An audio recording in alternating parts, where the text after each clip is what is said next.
Okay, अस्सलाम वालेकुम everyone. मुझे नहीं पता कि इंटरनेट कैसा चल रहा है, कैसा नहीं चल रहा। बहरहाल ये आज मेरी कमिटमेंट थी कि मैंने पढ़ाना था ये कोर्स। एक फ्री ऑनलाइन कोर्स है आइडियोलॉजी के ऊपर, जो मैं हर हफ्ते पढ़ा रहा हूँ। इससे पहले हमने डेमोक्रेसी के ऊपर एक पूरी सीरीज़ की थी।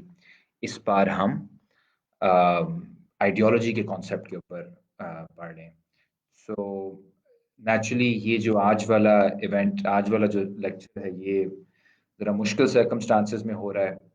और वो आप में से अक्सर लोग बखूबी वाकिफ़ हैं कि एक बहुत ज़बरदस्त स्टूडेंट सॉलिडारिटी मार्च हुआ, और उसके बाद मेरे इस वक्त डिटेंशन ऑर्डर्स निकले हुए हैं। अ, मुझे सिंबल ऑफ फ्राइटेंस भी कहा गया है। वो आप लोगों ने पढ़ा होगा नोटिफिकेशन। और मैंने उसके बाद ऑफ़र भी की थी कि मैं हेल्प करने के लिए तैयार हूँ। अगर इनको मेरी हेल्प चाहिए है बेहतर ड्राफ्ट करने में नोटिफिकेशंस। लेकिन बहरहाल ये है कि मुझे इतना भी ये भी इल्म है कि ये शायद गवर्नमेंट की तरफ से नहीं हुआ। गवर्नमेंट बेचारी जो है हमारी, उसको तो शायद इल्म भी ना हो। जो मुल्क को असल में गवर्न कर रहे हैं उनकी तरफ से आया, और डीसी साहब ने शायद देखे बगैर उस पर साइन कर दिया। लेकिन हम उससे कल चैलेंज कर रहे हैं। कल हमारे दोस्त सपोर्टर्स, हमारे लॉयर्स, मैं खुद, हम 8:30 बजे लाहौर हाई कोर्ट होंगे और उस नोटिफिकेशन को चैलेंज करेंगे, क्योंकि बिल्कुल बेबुनियाद है। असल जो बात है वो ये है कि वो मुझसे उन्हें कोई डर नहीं है। वो जानते हैं कि मेरा बैकग्राउंड क्या है और मैं क्या चाहता हूँ। उनको डर हकीकतन नौजवानों से है, पब्लिक सेक्टर यूनिवर्सिटीज़ के स्टूडेंट्स, वो स्टूडेंट्स जिन्होंने एक बहुत शानदार स्टूडेंट सॉलिडारिटी मार्च किया है, और वो इसी वजह से खौफज़दा हैं। वो खौफज़दा हैं क्योंकि ये स्टूडेंट्स जो हैं ये बाशऊर हो चुके हैं, ये अपना हक़ माँग रहे हैं, ये बेहतर निज़ाम तालीम माँग रहे हैं, ये जिनसी हरासानी से तहफ़्फ़ुज़ माँग रहे हैं, ये एजुकेशन बजट को बढ़ाने की बात कर रहे हैं, ये कोटा और स्कॉलरशिप्स को बढ़ाने की बात कर रहे हैं, ये तासुब को ख़त्म करने की बात कर रहे हैं, ये इंटरनेट की जो डिवाइड है और ऑनलाइन क्लासेस का जो मज़ाक है उसको ख़त्म करने की बात कर रहे हैं। और पाकिस्तान में बहुत अरसे बाद ऐसा हुआ है कि स्टूडेंट्स हैं, पंजाबी हों, पश्तून हों, गिलगित-बल्तिस्तानी हों, कश्मीरी हों, बलोच हों, सिंधी हों, सराइकी हों, सारे स्टूडेंट्स जो हैं वो एक प्लेटफ़ॉर्म पे आए हैं। इससे साबित होता है कि स्टूडेंट सॉलिडारिटी मार्च ने नौजवानों को इकट्ठा किया है और पूरे पाकिस्तान को इकट्ठा किया है। और पाकिस्तान जब-जब इकट्ठा हुआ है, तब-तब यहाँ की जो अशराफिया है उसको ख़तरा महसूस हुआ है। ये अशराफिया है जो हमें तोड़ती है, हमें कमज़ोर करती है। नौजवानों ने, तालिब इल्मों ने, टीचरों ने कभी इस मुल्क को तोड़ने की बात नहीं की। तो ये सारे सच हैं जो इनके सामने आ जाएँगे, वो आप लोग के सामने भी हैं। बाकी पिछले साल भी हमारे पे बगावत का पर्चा हुआ था। इन्होंने कहा कि शायद कोई बाहर से फंडिंग आ रही है, शायद कोई बैरूनी कोई साज़िश है। हमने कहा अगर पाकिस्तानी बच्चों को तालीम दिलवाना बैरूनी साज़िश है, तो फिर हमें समझ नहीं आती, फिर तो ये अच्छी बात है बैरूनी साज़िश कि हमारे बच्चे पढ़ जाएँ। और पूरा साल उन्होंने हमें तंग किया, हमारे बैंक अकाउंट्स देखे, हमें कोर्ट में आए, मैं पाकिस्तान से बाहर नहीं गया इस सारे अरसे में, तो एक भी चीज़ जो है वो साबित नहीं कर सके। और क्योंकि उन्हें पता है कि ये यहाँ पे कोई बैरूनी साज़िश नहीं, जो गम और गुस्सा है लोगों का, नौजवानों का, वो हालात की वजह से है। और हमने कई बार कहा है, आप अमार को हटा देंगे रास्ते से, आपने कई और लोगों को हटाया इससे पहले भी। तो मामलात हटेंगे नहीं, मामलात नहीं ख़त्म होंगे, क्योंकि लोगों का जो गुस्सा है वो इस पस मंज़र से निकल रहा है जिसके अंदर उनको अपना मुस्तक़बिल नहीं नज़र आ रहा। तो ये मामला है। बाकी ये है कि जो असल हीरोज़ हैं, जिनके ऊपर मेरे ख़्याल उतनी बात नहीं हुई, जो होनी चाहिए थी, वो हमारे नौजवान साथी हैं। पिछले साल हमारी पूरी एक ज़बरदस्त स्टूडेंट लीडरशिप थी। उसमें हमारे साथी हैदर बट, हैदर कलीम जो मेरे साथ मौजूद थे, इवन जब अरेस्ट की कोशिश की गई। हमारे साथ हमारी साथी अरूज, मुहिबा, रज़ा, और बहुत सारे और साथी जिन्होंने काम किया पिछले साल। उन्होंने एक बुनियाद रखी, और इस साल एक बिल्कुल नौजवान क़यादत आई मोहसिन अब्दाली की लीडरशिप में, और उसमें सलमान सिकंदर, कुलसूम फातिमा, उसामा, राय अली आफ्ताब, और फिर सबसे अहम मुज़म्मिल खान, जिन्होंने पूरे मुल्क में रैलीज़ को ऑर्गेनाइज़ किया। फिर और भी बहुत सारे हमारे साथी, मुक़द्दस, इकरा, और बहुत लोग हैं जिनका मैं नाम अब लेना मुनासिब नहीं समझता। ये सिर्फ लाहौर में हुआ और फिर बाकी जगहों पे इस्लामाबाद में पीआरएसएफ के साथियों ने, कराची में पीएसएफ और पीआरएसएफ के साथियों ने, और पूरे पाकिस्तान में नौजवानों ने जिस तरह से ये रैलीज की, इससे साबित होता है कि एक मुतबादिल जो है वो सामने आ रहा है, और ये बिल्कुल ठोस एक अवामी मुतबादिल है जो एक ग्रास रूट्स मोबिलाइजेशन के तहत सामने आया है। तो आप इस पे नज़र रखें, और बहुत सारे साथियों से आई एम श्योर कल मुलाकात भी होगी हाई कोर्ट में। मुझे पूरा यकीन है कि अ, ये जो मामला है, ये सारा जो केस है, ये भी ड्रॉप होगा, और ये जो तहरीक है ये आने वाले दिनों में और मजबूत होगी। बाकी आज मेरा जो वादा था वो यही था कि हमने पढ़ना है। अब कल खुदा न खास्ता गिरफ्तारी भी हो जाती है, हमारे लिए ये कोई मसला नहीं है, ये तमगे हैं, और वो ख़त्म भी हो जाएगी। लोग गिरफ्तार होते हैं और फिर कॉज़ आप ही ख़त्म नहीं होती, और असल कैदी वही है जो खौफ का और लालच का कैदी है। हम लोग क्योंकि इन दोनों चीज़ों से जो बालातर हैं, तो हमें जेल में रख लें, बाहर रख लें, कोई फ़र्क नहीं पड़ता। हम अपना काम करते रहेंगे। तो मैंने कहा कि ये मेरे पास एक अपॉर्च्युनिटी है, अगर खुदा न खास्ता कोई कुछ दिनों के लिए हमें थोड़ा-सा सरकार का मेहमान भी बनना पड़े कोट लखपत में, तो फिर क्लासेस नहीं हो सकेंगी, तो आज हम थोड़ी-सी डिस्कशन कर लें। मैं और अब इस इश्यू पे बात नहीं करूँगा। इस इश्यू को आप लोग फ़ॉलो कर लेंगे, कर रहे हैं आई एम श्योर। मैं चाहता हूँ कि थोड़ी-सी बोरिंग बात की जाए, आपको थोड़ा-सा वापस हम लेकर आएँ पढ़ाई की तरफ, क्योंकि जो अक्सर लोग कहते हैं जी सिर्फ़ थ्योरी की बात नहीं होनी चाहिए, बिल्कुल सिर्फ़ थ्योरी की बात नहीं होनी चाहिए, अमल में लोगों को जाना चाहिए तब्दीली लाने के लिए। लेकिन अ, मेरे ख़्याल में अगर हम सिर्फ़ अमल में जाएँगे, लेकिन पढ़ेंगे नहीं, सोचेंगे नहीं, नज़रिया सामने नहीं लेकर आएँगे, तब तक हम कोई हकीकी तब्दीली नहीं ला सकते। हमें लग रहा होगा कि हम लड़ रहे हैं किसी बहुत बेहतर चीज़ के लिए, लेकिन चीज़ें तब्दील नहीं होंगी। तो इसी वजह से मुझे है कि हमें आज नौजवानों को ख़ास तौर पे ज़्यादा पढ़ना चाहिए, ज़्यादा चीज़ों को डिस्कस करना चाहिए, ताकि हमें ये नज़र आए कि हमारा जो मुस्तक़बिल है, उसके अंदर मुतबादिल क्या हो सकते हैं। उसके लिए हमने ये आइडियोलॉजी वाली सीरीज़ की है, हमने समझने की कोशिश की।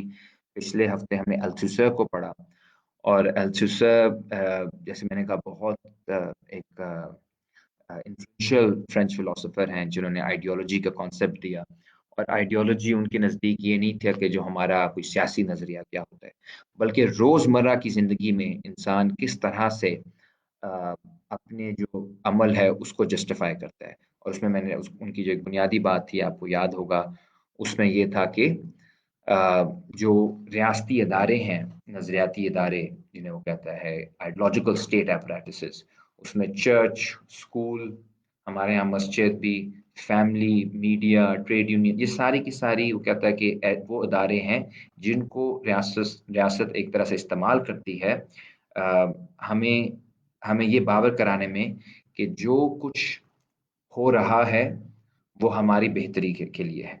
यानी हम अपने आप को आइडेंटिफ़ाई करने लग जाते हैं सिस्टम के साथ। बहरहाल वो लेक्चर मौजूद है मेरी टाइमलाइन पे, और हम बहुत जल्द ये सारे लेक्चर्स यूट्यूब पे भी अपलोड कर देंगे। लेकिन और यहाँ पे मैं मेंशन भी कर दूँ, अली हमारे हमारे साथी हैं जिन्होंने बहुत ज़्यादा मदद दी है हमें सारी सोशल मीडिया के ऊपर, पिछले साल भी, इस साल भी, और होपफुली वो भी यूट्यूब पे भी पद्मा के चैनल पे ये लेक्चर्स अपलोड कर देंगे। तो आज हम डिस्कस कर रहे हैं ज़िज़ेक को, जो कि एक बहुत ही अहम फ़िलॉसफ़र हैं आजकल के ज़माने में। आप लोग को आवाज़ बाय द वे ठीक आ रही है कि मैं थोड़ा-सा ऊँचा बोलूँ? जनरली धीमा हुआ हूँ आजकल।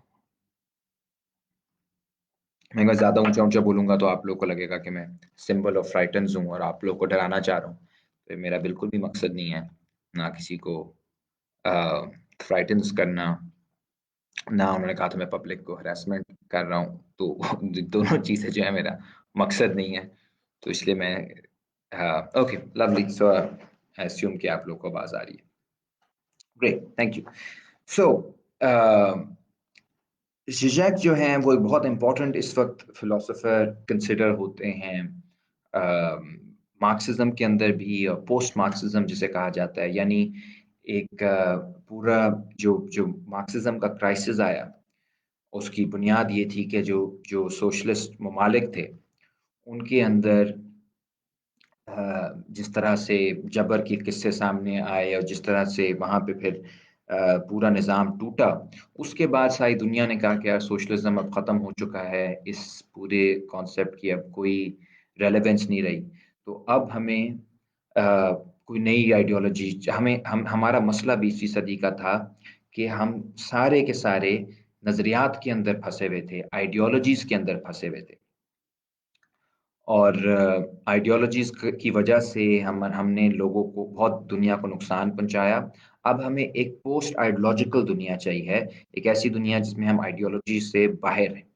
मैंने देखा आमना ने इधर कमेंट किया है, आमना ने मुझे कहा था कि इन 2-3 दिन जेल जाने से पहले आपने थेराइज़ कुछ नहीं करना, जेल में जाके थेराइज़ करें, लेकिन मैं बाज़ नहीं आया, मैं अभी भी थेराइज़ कर रहा हूँ। सो सॉरी आमना, लेकिन मुझे करना पड़ेगा। ये पोस्ट आइडियोलॉजी वाला जो सारा है कि हमें बस आइडियोलॉजी गलत है, हमें बस होना चाहिए नॉर्मल जो रोज़मर्रा की हमारी ज़िंदगी है, उसके साथ डील करें, थोड़ा-सा प्रॉब्लम इधर कोई मसला है, उधर हल कर दें, किसी को पानी का मसला है, किसी के खाने का मसला है, बस हेल्प कर दें, ये काफ़ी है। ये बड़ी जो आइडियोलॉजी है, ग्रैंड आइडियाज़ हैं, इनसे हम दूर हो जाएँ। जिया की ख़ासियत ये है कि वो uh, he is one of the first theorist, one of the first thinkers who challenges this post-ideological position as being ideological itself. कहते हैं ये जो आइडिया है कि हम आइडियोलॉजी से अ, बालातर होके ज़िंदगी गुजार सकते हैं, ये बज़ाते खुद एक आइडियोलॉजी है, जिसका मतलब है कि आप अ, ये जब जब जैसे ही सरमायादारी जीती, तो उसने ये आइडिया हमारे सामने रखा कि हम सब जो हैं एक एक ऐसी दुनिया में रह रहे हैं जहाँ पे नज़रिए की कोई वैल्यू नहीं है। एक ही नज़रिया है और वो है मार्केट का, और उसके अंदर थोड़े बहुत अगर आपको राइट्स मिल जाएँ, जो मिल जाएँ। सो मैं 5 चीज़ें आप लोगों से आज डिस्कस करूँगा और बहुत ब्रीफली करूँगा ताकि आप लोगों को ज़्यादा मैं तंग ना करूँ। अ, वो 5 चीज़ें हैं। नंबर 1, अ, नेचुरलाइज़ेशन ऑफ आइडियोलॉजी, कैसे आइडियोलॉजी को कुदरती तौर एक तरह से एक फ़ितरी चीज़ के तौर पे पेश किया जाता है। ये नंबर 1 है। दूसरी चीज़ मैं आपसे डिस्कस करूँगा कि फ़िक्शन और रियलिटी का क्या रिलेशनशिप है, क्योंकि आइडियोलॉजी को हम अक्सर कहते हैं कि फ़िक्शन है। उन दोनों का आपस में क्या ताल्लुक है, फ़िक्शन और रियलिटी का, और ये लिटरेचर के जो स्टूडेंट्स हैं उनके लिए शायद इंटरेस्टिंग हो। तीसरा, अ, इसका जो आइडिया ऑफ द रियल क्या है, रियलिटी वर्सेस रियल, ये इसके ऊपर भी हम आ जाएँगे कि अ, अब रियल के लिए कोई लफ्ज़ हमारे पास उर्दू में नहीं है, लेकिन हकीकत और उससे भी बालतर एक हकीकत, इनका आपस में क्या ताल्लुक है। चौथा कि क्यों जो जो रूलिंग आइडियोलॉजी को सँभालने वाले या उसके पहरेदार होते हैं, वो क्यों डर जाते हैं अ, इससे, जब कोई नई चीज़ आइडियोलॉजी से बाहर कोई चीज़ आती है, तो उससे ज़्यादा खौफ क्यों होता है? और इस पे मैं थोड़ी-सी बात करूँगा। और आखिरी चीज़ ये कि क्योंकि हम सब आइडियोलॉजी के अंदर रह रहे हैं जीज़ा के बकौल, तो हम कोई इस आइडियोलॉजी से बालातर होके नहीं ज़िंदगी गुज़ार सकते। हमें कोई ना कोई पोज़ीशन लेनी पड़ेगी, और ज़िंदगी में कोई ना कोई पोज़ीशन लेना बहुत अहम है, क्योंकि अगर आप पोज़ीशन नहीं लेते तो फिर आप ताकत की पोज़ीशन लेते हो। आप automatically if you are unable to side with the oppressed, then you become part of the oppressor without even knowing it. So ये 5 चीज़ें हैं जिनको मैं मुख्तसरन करूँगा एक्सप्लेन। सो नंबर 1, आइडियोलॉजी का जो सबसे पहला एक एक एम है, वो ये है कि वो जो हालात हाज़िरा हैं, उनको इस तरह से पेश करे जैसे वो फितरी हैं। इसका क्या मतलब है कि हालात हाज़िरा जो हैं वो फितरी हैं। इससे मुराद ये है कि कोई भी जो हमारे इर्द-गिर्द चीज़ हो रही है, ज़ाहिर है दुनिया जो है, तारीख़ जो है, वो मुसलसल चेंज हो रही होती है। लेकिन जो रूलिंग ऑर्डर है, जो हुक्मरान है, वो ये बर्दाश्त नहीं कर सकते कि लोग को ये बात समझ आ जाए कि यार ये नेचुरल, ये तो चीजें चेंज हो जाएंगी, आज ये पावर में है, कल कोई और आ जाएगा। They have to show that the current constellation of power, जो अभी पूरा कोलिशन है पावर का, जो अशराफिया का, वो नेचुरल है। अब इसकी एक मिसाल आपको दिखाएं, आइडियोलॉजी किस तरह हमारी रियलिटी को करती है इफेक्ट। सबसे पहले इस वक्त अमेरिका के अंदर और पूरी दुनिया के अंदर ये बहुत आम बात की जाती है कि यार अ, दुनिया जो है वो खत्म होने वाली है। उसकी वजह हो सकता है वो अ, आप न्यूक्लियर वॉर हो सकती है, उसकी वजह क्लाइमेट चेंज हो सकता है। अगर आप क्रिश्चियन फंडामेंटलिस्ट हैं या मुस्लिम फंडामेंटलिस्ट हैं तो फिर बेहयाई भी हो सकती है। कोई भी वजह ऐसी चीज जो आपको लगता है कि द वर्ल्ड विल एंड, और बहुत लोग कहेंगे यार हमें लगता है दुनिया नहीं ज्यादा चल सकती। उसी शख्स से अगर आप ये पूछेंगे कि अच्छा, अगर दुनिया नहीं चल सकती तो और उसको तबाही की वजह अगर कैपिटलिज्म है, तो फिर हम क्या कैपिटलिज्म को चेंज कर सकते हैं? वो आपको फौरन कहेंगे कि नहीं यार, ये क्या यूटोपियन बातें कर रहे हैं, कैपिटलिज्म तो फितरी है, इंसान फितरी तौर पे सेल्फिश है, और ये सिस्टम इसने सबको हरा दिया है, इसने इतनी प्रोडक्टिविटी भी की है, इसने सोशलिज्म को हरा भी दिया है, अब इसके बगैर और कोई चारा नहीं। In other words, it is easier to imagine the end of the world as compared to the end of capitalism. It is easier to imagine the end of the world than the end of capitalism. यानी दुनिया का जो खात्मा है वो हमारे लिए सोचना ज्यादा आसान है, लेकिन सरमायादारी निजाम का खात्मा की बात अगर हम बात करेंगे तो लोग कहेंगे पागल है, जाहिल है, ये पुराने जमाने के कम्युनिस्ट हैं, इनको दिमाग नहीं खुला। So what has happened is capitalism has become naturalized। एक ऐसी चीज बन गई है जिसको फितरी, यानी इंसान की फितरत के अंदर देखा जा रहा है, जबकि इंसान कम से कम 1 लाख साल पुराना है और कैपिटलिज्म सिर्फ मैक्सिमम 250 साल। सो ये जो 250 साल हैं, ये हमें ये दिखाते हैं कि ये बताने की कोशिश की जाती है कि ये 250 साल हमें हमारी फितरत से ज्यादा करीब है as compare to 1 lakh years. अच्छा, अब इसको इस तरह से भी रीड किया जा सकता है कि यार इतना जो हो सकता है पूरी इंसानी तारीख में आज हम अपनी पीक पे हों और ये फाइनली एक हमें फाइनल सिस्टम मिल गया है। लेकिन अगर आप तारीख में जाएं, अगर आप मुगल दौर में जाएं, अगर आप फ्यूडलिज्म यूरोप के अंदर जाएं, आप उससे पहले जाते रहें पीछे, आप ग्रीक्स में चले जाएं, आप उससे पहले फेरोज की सिविलाइजेशन में चले जाएं, उधर भी आपको नजर आएगा कि वो फेरो के होने को वो समझते थे कि ये फितरी अमल है, कि वो खुदा का नुमाइंदा है।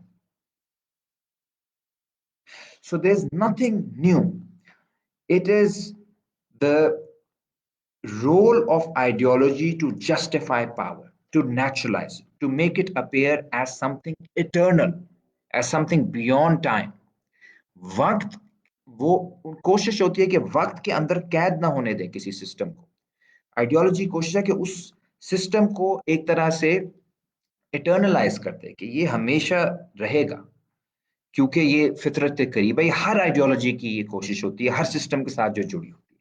So the naturalisation of power, it is not the naturalisation of A system but the naturalisation of power.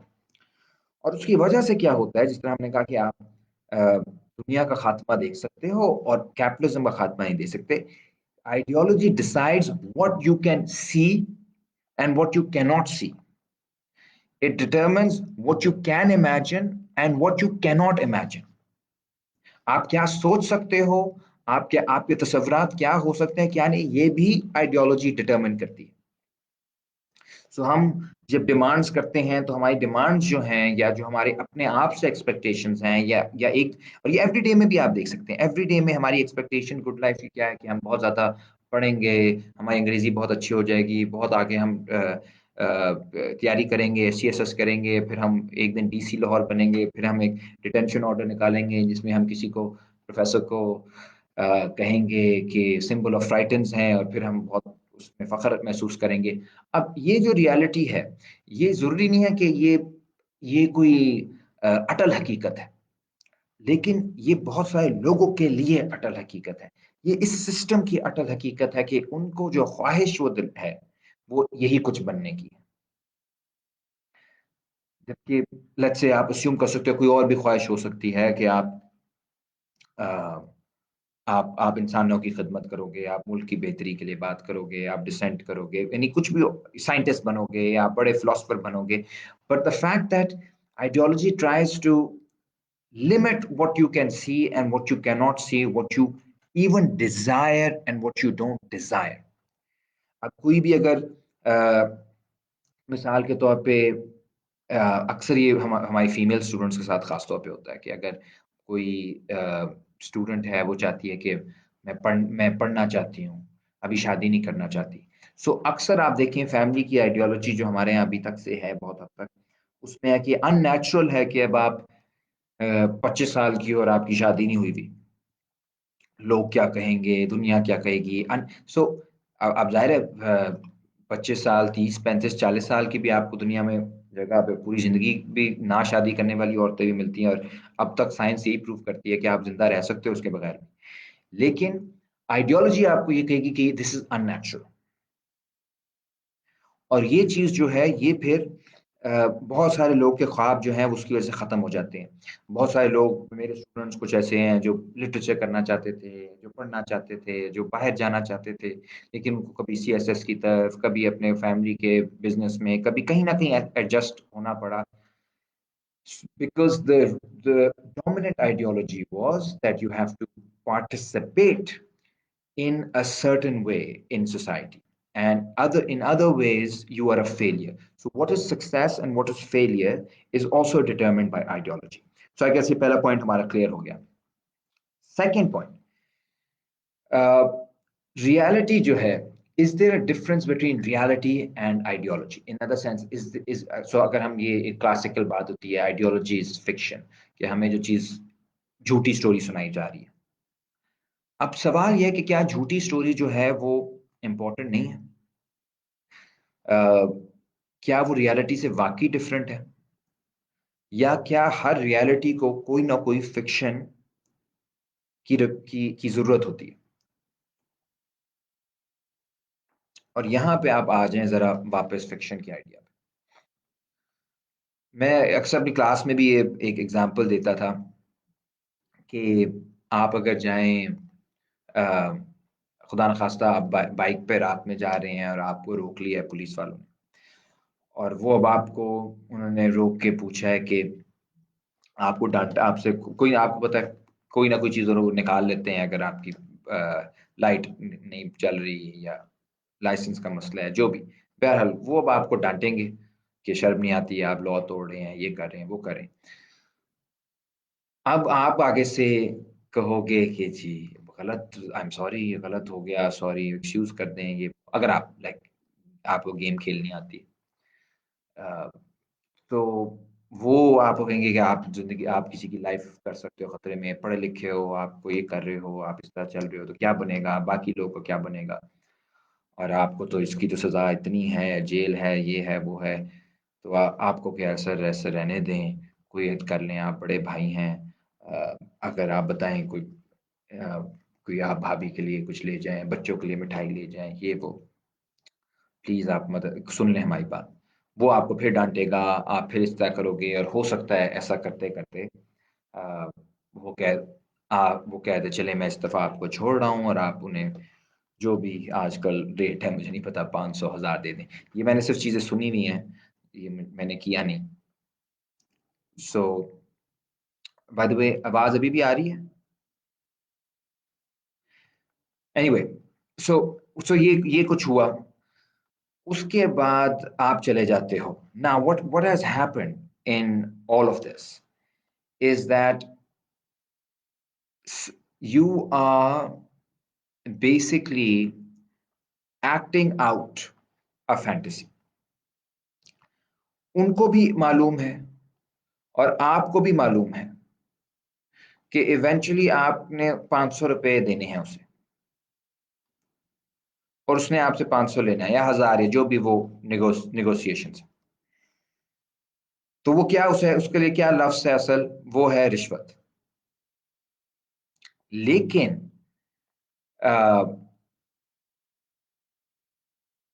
آپ اگر یہ آپ نے اس کو رشوت کو یہ کہہ کے کہا کہ ہم آپ کو بھابھی کے لیے لے جائیں، بچوں کے لیے مٹھائی لے جائیں، اگر آپ یہ کہہ دیتے جیسے اس نے آپ کی بائک روکی، آپ کہتے کہ سیدھی طرح بتا کتنی رشوت چاہیے، تو وہ آپ کے منہ پہ تھپڑ بھی مارتا اور آپ کو گرفتار بھی کر دیتا۔ اب یہ جو فکشن تھی یہ ایکٹ کرنے کی کہ وہ آپ کا بڑا ہے، آپ کو سمجھا رہا ہے اور آپ سمجھ رہے ہو، آپ نے اس کو اس کے آگے سر نگو ہو گئے ہو، اور آپ اس کی بیٹی کے لیے پیسہ یا بیٹے کے لیے یا بھابھی کے لیے دے رہے ہو، وہی چیز ہے رشوت جو جا رہی ہے۔ لیکن آپ سے رشوت کہہ نہیں سکتے، یو نیڈ اے فکشن، آپ کو ایک جھوٹ چاہیے اس چیز کو سچ کرنے کے لیے، you need a fiction in order to make that reality happen. So fiction in that sense is necessary for reality. اس کو کہتے ہیں performativity.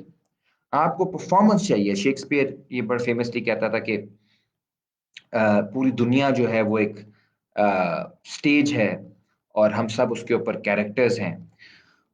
تو اس کا یہی مطلب ہے کہ بیسکلی جو کچھ ہم کر رہے ہوتے ہیں، جس طرح کی ہم ریالٹی کر رہے ہوتے ہیں، اس کے پیچھے کوئی نہ کوئی فکشن آپ کو اس کی ضرورت پڑتی ہے۔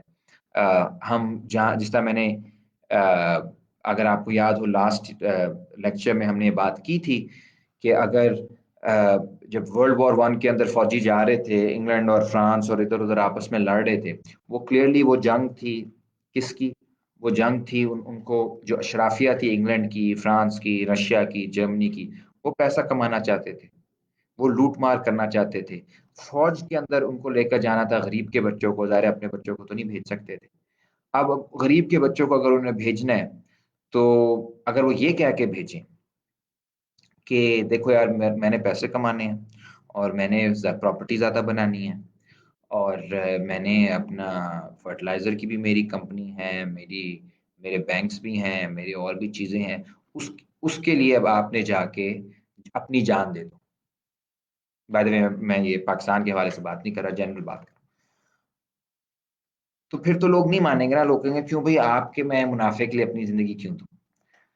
آپ نے ان کو پوری کہانی بیچنی ہے کہ یار یہ ملک کے لیے ہے، قوم کے لیے ہے، یہ انگلینڈ کے لیے ہے، یہ فرانس کے لیے ہے، یہ رشیا کے لیے ہے، تم اس عظیم ملک کے سپرد ہو اور تم نے جان دینی ہے اس ملک کے لیے۔ اگر تم جان دیتے ہو تو تم پھر بادشاہ کے لیے کام کر رہے ہو، تم بہت زیادہ کوئی بہت بڑا ایک قدم اٹھا رہے ہو۔ اس طرح سے آپ لوگوں کو کنونس کر سکتے ہو، باور کرا سکتے ہو کہ وہ اس جنگ کے لیے تیار ہو، اس میں حصہ لیں۔ So for that reality to happen you need a fiction, and the fiction is some kind of nationalism. And so this kind of fiction is necessary for nationalism or for any kind or for any یا ہماری روزمرہ کی بھی جو چیزیں ہوتی ہیں اس کے اندر بھی رکھ رکھاؤ جسے کہتے ہیں، وہ ایک بہت زیادہ امپورٹنٹ ہے۔ So reality always has a performative dimension, always has a fictitious dimension. تو یہ دوسرا تو پوائنٹ یہ تھا کہ فکشن اور ریالٹی آپس میں متضاد نہیں ہے۔ آپ کو یہ سارا جو گیم جسے آپ کہتے ہیں یا رکھ رکھاؤ ہے یہ کرنا پڑتا ہے۔ اگر یہ نہیں کریں گے تو ریالٹی بھی نہیں ہو سکے گی، یعنی وہ جنگ نہیں ہو سکے گی، یا وہ رشوت نہیں دی جا سکے گی، یا وہ اور for all of that you need this fiction as the background. So یہ لٹریچر کے اسٹوڈنٹس کے لیے امپورٹنٹ ہے۔ جو فکشن ہے it at times is closer to reality than reality itself. تیسرے پوائنٹ پہ آتے ہیں کہ وہ کہتا ہے کہ ریالٹی جو ہے وہ یعنی حقیقت جو ہے وہ اپنے سے بڑی کسی حقیقت کو دبا کے سامنے آئی ہے۔ اس کا کیا مطلب؟ اس کا مطلب یہ ہے، تو اس کے لیے وہ ٹرم یوز کرتا ہے ریالٹی ہے اور ایک ریئل ہے۔ ریالٹی کیا ہے؟ ریالٹی یہ ہے کہ میں ایک ایسے سماج کے اندر پیدا ہوا ہوں جہاں پہ مجھے بتایا گیا میرا یہ نام ہے، یہ مذہب ہے، یہ میری قوم ہے، پھر میں اس ملک کا حصہ ہوں، اسکول میں یہ میرا طبقہ ہے، اس اسکول میں جاؤں گا، یعنی میرے پورا جو ایک سماج کے اندر جو مجھے ایک مقام ملا وہ مجھے ایک پوری طرح سے ایک مختلف ایک آئیڈینٹیٹیز ملی. اچھا، اور یہ آئیڈینٹیٹیز مجھے مل رہی ہیں اداروں کی طرف سے جن کے اندر میں ہوں، چاہے وہ فیملی ہو، اسکول ہو، جو بھی ادارے ہیں، اس سارے سب کے اندر مجھے ایک آئیڈینٹی مل رہی ہے.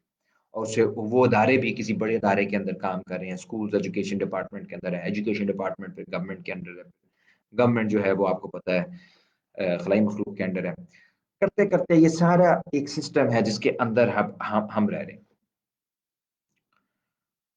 دا کوشچن دین از، کیا یہ سارا سسٹم ہمیں کمپلیٹلی ہماری آئیڈینٹی ڈیفائن کر سکتا ہے؟ کیا مکمل طور پہ ہمارے اوپر حاوی ہو سکتا ہے؟ زیجیک ایک سائیکو اینالسٹ ہے جس کا جس کا نام ہے لکان. وہ یہ بات رکھتا ہے کہ جو ہماری جو اصلیت ہے، حقیقت ہے، وہ اس کی بنیاد یہ ہے کہ شاید کوئی اور حقیقت ہے جس کو اس حقیقت نے دبایا ہوا ہے. اس کا کیا مطلب؟ اس کا مطلب ہے مثال کے طور پر جب میں یہ کہتا ہوں کہ ہم سب پاکستانی ہیں، تو یہ ٹھیک بات ہے، ہم سب پاکستانی ہیں.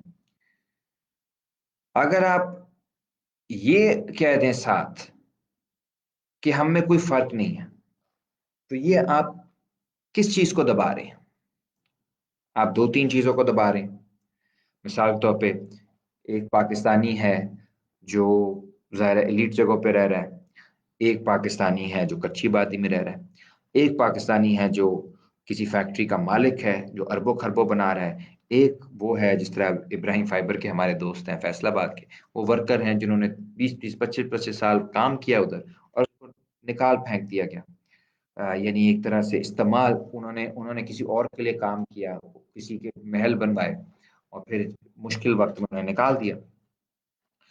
اسی طرح آپ کے کسان ہیں، آپ کے بڑے بڑے جاگیردار تو خوش ہیں، آپ جہانگیر ترین ہو گئے، شاہ محمود ہو گئے، آپ کے سندھ کے، چاہے وہ پیپلز پارٹی کے ہوں، چاہے ادھر نون لیگ کے ہوں، جو بھی بڑے بڑے آپ کو وڈیرے سردار نظر آتے ہیں، یا جرنیل بھی اب یہاں پہ بہت بڑی زمینیں ہیں ماشاء.